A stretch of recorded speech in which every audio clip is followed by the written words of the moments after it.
Ассаламу алейкум, кадырман калкым, урматтуу элим. Дагы бир Орозо программасы менен сиздердин алдыңыздардабыз.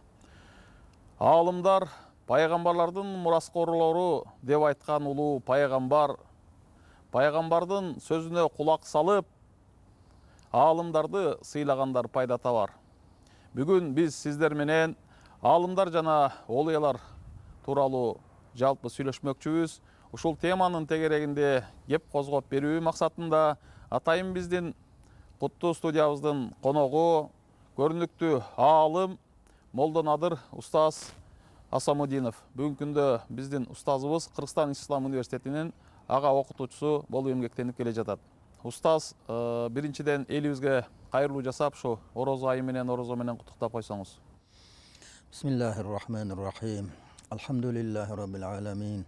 Вассалату вассаламу аля ашрафил анбияи вал мурсалин ва аля алихи ва сахби ажмаин. Амма бa'д. Ассаламу алейкум ва рахматуллахи ва баракату. Урматтуу телекөрүүчүлөр, Рамазан айындагы кылган таадибатыңыздар, дуаңыздар, тилегиңиздер Алла Тааланын даргайында кабыл болгон болсун. Жана Алла Таала ошо бардыгыңыздарға Рамазан айындагы берекелерди, фазилаттарды, бардык жакшылыктарды насип эткен болсун. Устаз, айтсаңыз, ушул аалым деген ким өзү? Өзү исламдагы ошо аалымдын ролу кандай, орду кандай, даражасы кандай, ушулар тууралуу бир кеп козгоп берсеңиз. Аалым деп албетте өтө илимдүү, билимдүү, шариат эрежелерини бардыгын билген адамды аалым дейбиз. Бу аалымдын, билимдүү адамдын даражасы өтө эле жокору.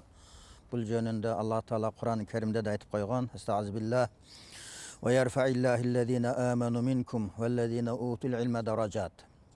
Allah Taala adam balasının arasındagı momun adamların darajalarini başka adamlardan kötörüp koygon.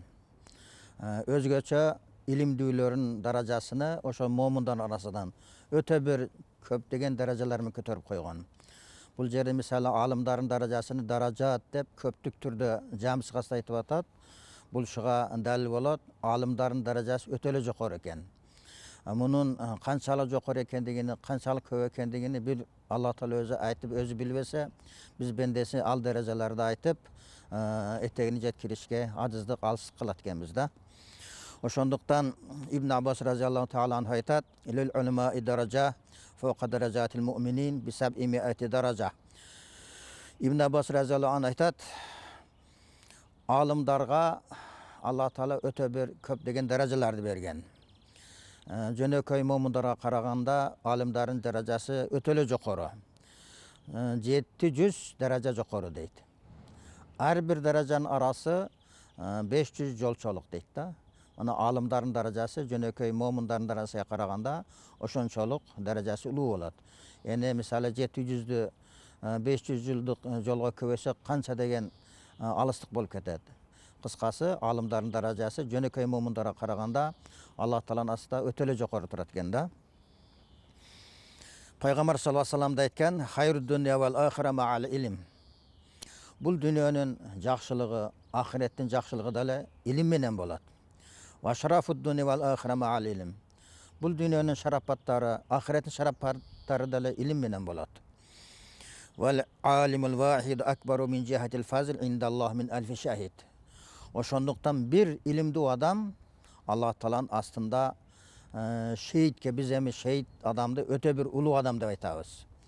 Шейиттин даражасына караганда алым адам даражасы 1000 эсе жокору болот дейт да. Мына алым, билимдүү адам даражасы иншалла шейитке караганда 1000 эсе жокору болот экен. Пайгамбар саллаллаху алейхи вассалам айткан: "Кун алиман ау мутааллиман ау самиан ау мухиббан ва ла такун хамисатан фатахлика." Сен илимдүү бол. Илимдүү боло албасаң, ошо илимдүүнүн астында илим үйрөнүүчү бол. Алда колуңдан келбесе, ошо илимдүүлөрдүн сөзүн угуучу бол. Алда колуңдан келбесе, ошо илимдерди, илимдүүлөргө мухаббат коюп, ошо илимдүүлөрдү жакшы көрө турган бол. Бешинчиси боло көрбө. Анда жогуң эле жакшы, өлгөң эле жакшы дейт да. Илимдүү болбосоң, окуучу болбосоң, угуучу болбосоң, илимди жакшы көрүүчү болбосоң, анда сен эч бир адамдык касиетиң жок деп Пайгамбар саллаллаху алейхи вассалам баса белгилеп кеткен. Jana bir hadiste aytkan inna lillahi medine tahtal arş min miskin ala babiha melekun yunadi kulle yevmin. Allah Teala'nın arşın aslında bir şahar var. Ana Allah Teala miskten kurgan şahar. Oşol şaharda bir perişte günde ün çıkarıp jar salat. Manzaral ulama faqazzaral anbiya. Kim alimlar ziyaret kılsa al peygamberlardı ziyaret kılgan menen beraber bolat. Ve manzaral anbiya faqazzaral Rabb. Kim peygamberlar ziyaret kılsa al Rabbisini ziyaret kılgan menen beraber bolat. Ve manzaral Rabbe felahul cennet. Kim Rabbisini ziyaret kılsa ağa sözsüz bir işe kirüsü anık bolat. Demek alimlerin kadir derecesini şalı jokarı alimdi ziyaret kılgan muhabbet koygan, urmattagan, sıylagan adam inşallah ağa beşin eşigi açık bolat eken da. Sebebi tafakkuru ilmi sa'a hayr min ibadeti sana. İlim jönünde bir az, mınday çetkene bir 5 minut oy jürgüzüş, bir jil ibadat kılgandan afsal deydi da. Misali alim adam bir 5 minut kitap okusa, ilim okusa, oy jürgüzse bir adam bir jil ibadat kılsa da anın soğuna jetpeydi. Sebebi bu ilimdin paydası ilimdi şagirdlerge aytat, şagirdler şagirdlerge aytat, şutup ahiratga çeyin ulanıp keteveret. Al ibadat kılgan adam bir özü için ibadat kılar, bir özüyle paydalanat. İlimdüdün ilmi ahiratga çeyin ulanıp keteveret. Oşonluktan ilimdi o adam bir 5 minut ilim okuganı, ilimge oy jugurgizgeni bir jillik ibadattan jokoro turatken da. Sebebi al ilmu sıfatullah vel ibadat sıfatul ibad. İlim bu Allah Teala'nın sıfatı. Allah Teala'nın 99 sıfatlardan biri ilim bolat. Abul ibadat bu benden sıfatı. İbadatı bende kılatta. Şu ibadat bilen ilimden ortasındaki ayrıma Allah Teala bilen benden ortasındaki ayrımadaydı. Albatta Allah Teala'nın ululuğu çeksiz, onu aytıp jetkire albayız, akılda jetpeyt. Kıskası ilimdin derecesi ibadatqa salıştırmalı, ötele jokor eken, anın kançalık jokor ekendigini, kançalık derecesi var ekendigini biz til menen aytıp jetkire albaytkenbiz da. Ustaz айтсаңыз, ilim жөнүндө айттыңыз. Бирок ошол илим менен ибадаттын, илим менен амалдын байланышы бар да. Баягы Алла Тааланын алдында эң даражалууңар, таквадарыңар деп Кур'ан-ы Керимде Худжурат сүрөсүндө Алла Таала айтып жатпайбы? Анан ушул багытта алымдардын айткандары, ошо алымдардын жашоосу жөнүндө дагы кичине айта кетсеңиз. Süleyman Aleyhisselam'a Allah Teala ihtiyar verdi. Kalasan ilimde al, kalasan dünyanı al dep. Şunda Süleyman Aleyhisselam ilimdi tanıdı. İlimdi tanıdılı Allah Teala ilimdi de verdi, dünyanı da verdi, paşalık da verdi. Eğer dünyanı tanıdığında ilimsiz kalatılı. Şul sayaqtı adam balası ilimdi tanıdıb, ilim okusa inşallah ilim de olur, dünya da olur, yaşosu da жақсы olur da. Anan ilim tanıdabay, dünyanı tanıday turgan bolsa, al dünya bir vaxtlı dünya, bir gün var, bir gün yok dünya. Bugün bay olup ketiş mümkünçülüğü var, ertesi de olup kalış mümkünçülüğü var. Bu ilim, bu dünyada da bay, ahirette de bay. İlim okuyan adam inşallah hiç kasan kem bolbaydı. Hazırda le misali şu turmuşta da le körüp atağız. İlim döller inşallah bardığı le eç bolğanda elin ortası bolup yaşap atat. İlim döllerden eç biri misali gedey bolup, bomoş bolup, açqa kalıp, жалаңaç kalgan jeri yok.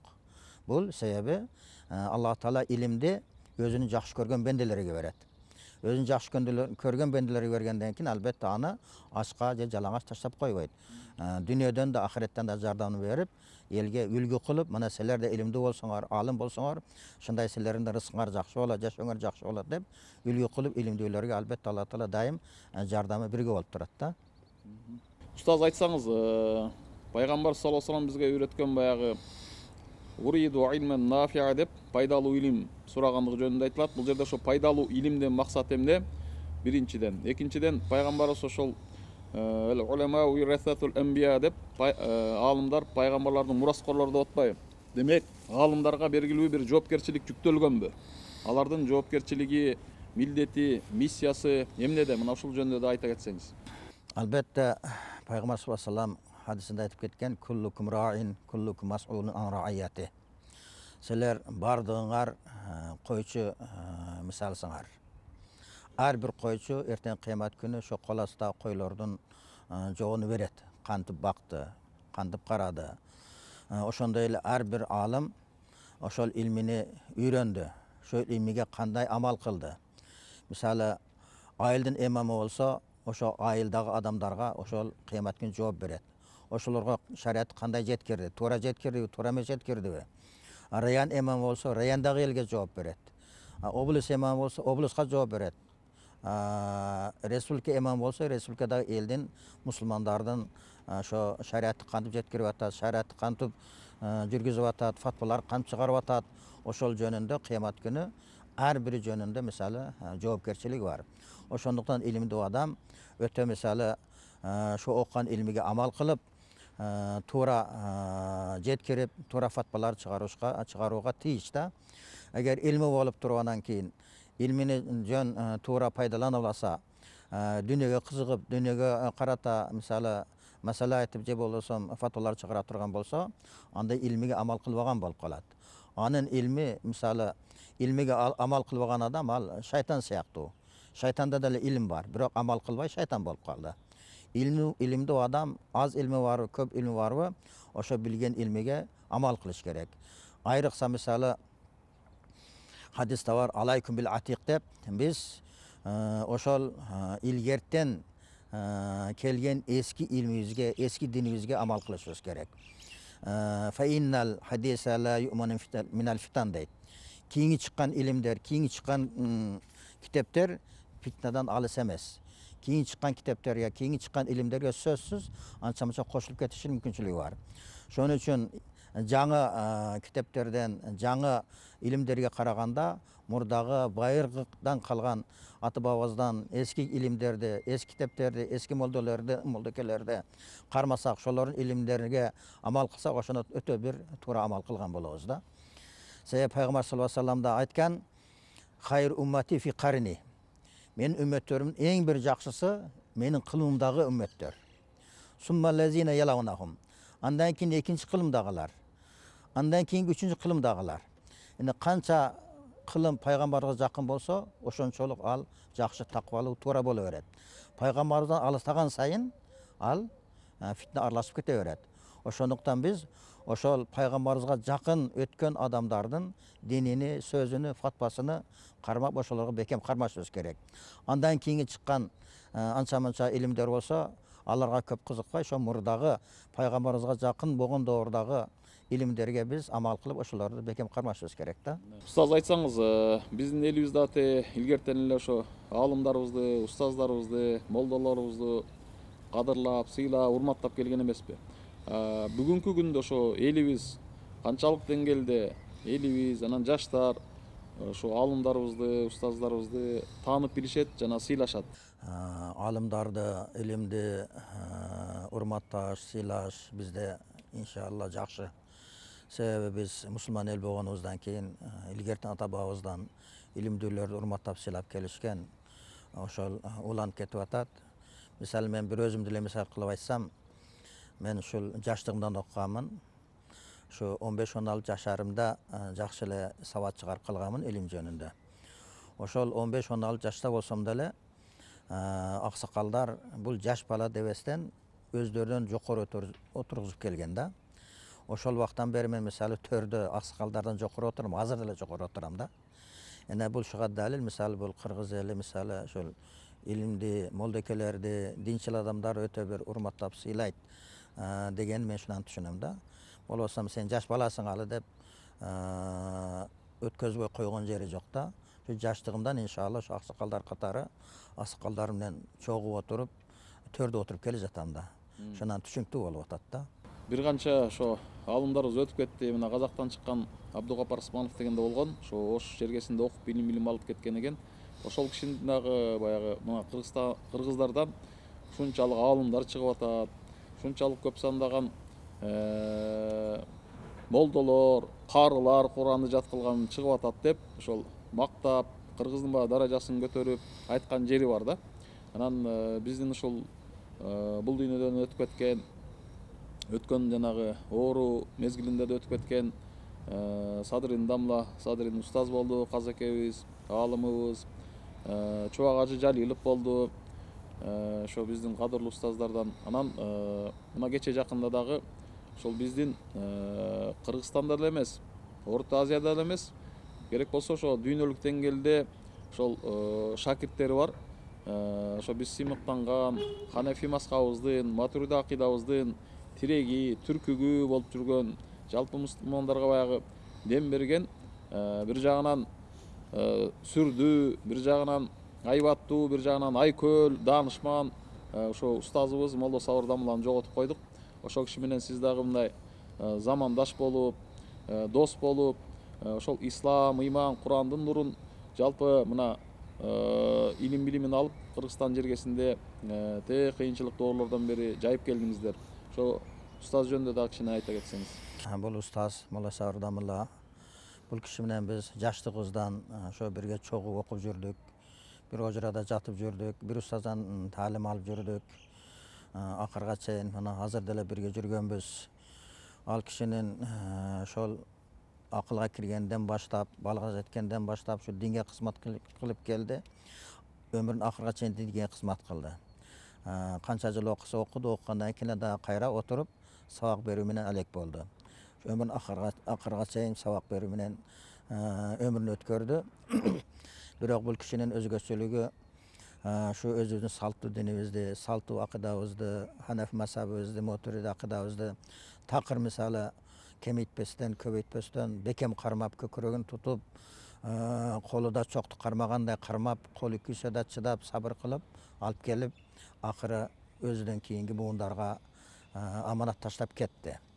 Эми мен ошо Молдо Сабыр Дамланын артта калган балдары, шагирттери, мухлистары, жамааттарыга менин айтарым, ошол устазыбыз кандай ушул өзүбүздүн салттуу динибизди бекем кармап, Ханафи мазхаб бекем кармап, Матуриди акыдасын бекем кармап кетип, кийинки буунга аманат таштап кеткен болсо, биз деле ошол аманатты ошол Дамладай бекем кармап, эч кандай колубуз күйсө да чыдап, сабыр кылып, өзүбүздөн кийинки Дамлаларга, өзүнөн кийинки урпактарга ошону аман эсен, кемитпестен, көбөйтпестен өткөрүп берүүгө биз милдеттүүбүз да. Анан устаз айтсаңыз, мына алымдар жөнүндө айттык. Эми олуялар жөнүндө кичине кеп козгосок, олуялар деген бар. Алла Тааланын достору деген бар. Анан өзүңүз ушул жолдо дагы айтып жүрөсүз, жазып жүрөсүз, сабак берип жүрөсүз, китептериңиз чыккан. Негизи олуя, мына тарикат, тасаввуф деген түшүнүктөр бар, сөздөр бар. Мына ушул жөнүндө айта кетсеңиз устаз. Негизи валиулла деп коебуз. Эң бир Алла Таалага жакын, тасаввуф дегени таза, шариат жөнүндө таза, эч бир күнөө жасабай таза жүргөн адамдарды, Алла Таалага жакын адамдарды олия деп коюлат да. Албетте бул таза динди, нукра динди илгертен эле ушул олиялар, тарикат жолдагылар, суфилер, тасаввуфтар бекем кармап келген. Башка акыдалар кошбостон, башка агымдар кошбостон өтө бекем кармап келген. Бул олиялар бекем кармаш себеби булар мындайча айтканда кереметтери бар. Анча мынча Алла Тааладан аян болуп турат. Ошого карата дини жүргүзүп келген. Ошол олиялардын бир кереметтен мисалы айтып өтсөк, мисалы бул окуя орозого да тиешеси бар. Ибраим алейхисалам көп орозо кармачу эле. Бирок орозо кармаганда өтө меймандос болгон, мейман болбосо оозун ачпайт эле да. Кечкурун мейман күтүп отуруп, мейман келсе ооз ачат эле, мейман келбесе ооз ачпай калып кете берет эле. Бир күн орозо кармап кечкурун ооз ачар убагында мейман күтөт, мейман келбейт. Ооз ачылбай калат. Эртеси күнү да оозун ачпастан улантырат орозосуну. Эртеси күнү да мейман келбейт. Эртеси да оозун ачпайт. Үчүнчү күнү да мейман күтөт. Үчүнчү күнү кечке малана күнү өтө кыйналып, 3 күн эчтеке жеген жок да. Кыйналып олтурганда анан кийин Жебрейил алейхисалам келип калат. Келип калып, "Я Ибрахим, сен 3 күн эчтеке жебей өтө кыйналып отурасың, алдаңа тайып отурасың. Жүр, мен сени senden da sabırдуураак, senden da Allah'a жақынырақ бенделерди апарып көрсөтүп келейин дейт да. Анан колдон жетелеп алып бир тоого чыгат, ошо тоонун үңкүрүгө барса, бир киши олтурган экен. Ал киши бу меймандарды көрүп алып, аябай сүйүнүп, келгиле, силерди Кудай мага жеткирди. Мен бир айдан бери орозомун, оозумду ача элекмин. Бүгүн бир аз курсагым ачып кыйналып отурат элем. Мейман келип калса, ошолордун шылтоомун оозумду ачып алайын деп отурат элем күтүп. Алла Таала силерди мага жеткирди деп анан оозун ачкан экен шулар менен кошулуп. Анан Ибрайым алейхисаламды карап, сен шундан таң калып атасыңбы? Мындан да кыйыныраагын көрсөтөйүнбү дептир да, мейли дептир. Анда жүр деп анан дагы бир башка тоого барса, бир үңкүрдө дагы бир киши бар жогун жум басып калган, сакал басып калган, чачы өсүп калган киши олтурат экен да. Аны да көрүп анан кийин ал киши да буларды көрүп сүйүнүп кетип, келгиле, силерди Кудай мага жеткирди. Мен 3 айдан бери оозумду ача элекмин. Бүгүн кыйналып отурам, оозумду ачайын деп отурам. Бир мейман келсе, ошолордун шарапаты менен оозумду ачсам экен деп күтүп отурат элем. Кудайым силерди мага жеткирди деп анан ушундай эшикке чыгып, ушундай шибердин үстүгө олтуруп, мындай тоодо кийиктер кетип аткан экен. Ишара кылса, ошо кийиктер түшүп келиптир да. Ошо кийиктерден биrini кармап алып, муздап, анан куурдак кылып, анан алдыга коюп, анан куурдак жеп, ошону менен ооз ачкан экен. Анан бир керемет ошо жеген сөйөктөрүнү кайра топтоп туруп, кум би изнилла деген экен да. Аллах Тааланын уруксаты менен туруп кет дегенде, баягы кийик сөйөктөр кайра тирилип туруп кетип калган экен. Анан Ибрайым алейхисалам бу кишинин мынчалык ооле экендигине таң калып, бул Аллах Таалага ушундай жакын адам экен, ушундай кереметке эге адам экен деп анан мага бир пата берсеңиз деген экен да. Десе ал киши, мен пата бере албайм, дуа бере албайм. Себеби мындан 40 жыл мурун Аллах Таалага пата кылып, дуа кылып бир нерсени тилегенмин. Ошо тилегимди Аллах Таала берген жок. Эми дагы кол көтөрүп Аллах Тааладан бирдекени тилештен уяламын деген экен да. Ал тилеңиз неме болгон эле десе, мен бир күн бир талаада айланып сейир кылып жүрсөм, бир жигит кой багып жүргөн экен. Бул койлор кимдики десем, Ибрайым Халилуллахныкы деп айтты дейт. Анан шондан кийин мен бул Ибрахим болсо, Халилуллах Аллах Тааланын досу болсо, бул кандай адам экен? Я Аллахым, şu İbrahim senin Halilullah dosun eken, şonu bana bir körsetsen, ben bir ziyaret kılsam eken dep Allah Taala'dan tiledim.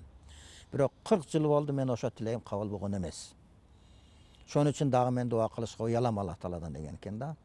An İbrahim aleyhissalam anan turup alıp anan keyin anda tilegiңiz duanız kabul boluptur. Oşol İbrahim menmin degen eken da.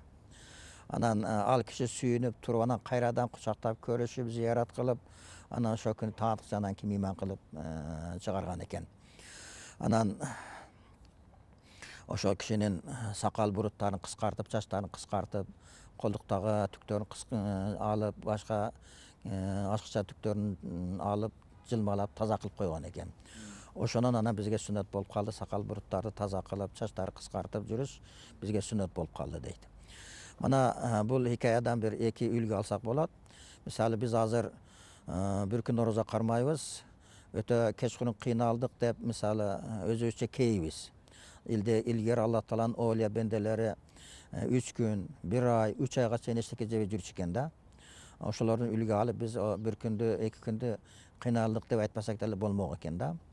Экинчи үлгү ала турган нерсеси, мисалы биз дуа кыла турган болсок, дуам кабыл болбоду деп кыжалат болбошубуз керек экен. Ал сөзсүз bir күн болбосо bir күн кабыл болот экен. Себеби дуа кылган адам дуа 3төн 1 болот сөзсүз дейт да, качан болсо да. Биринчиси ошо тилеген Аллах Таала берет.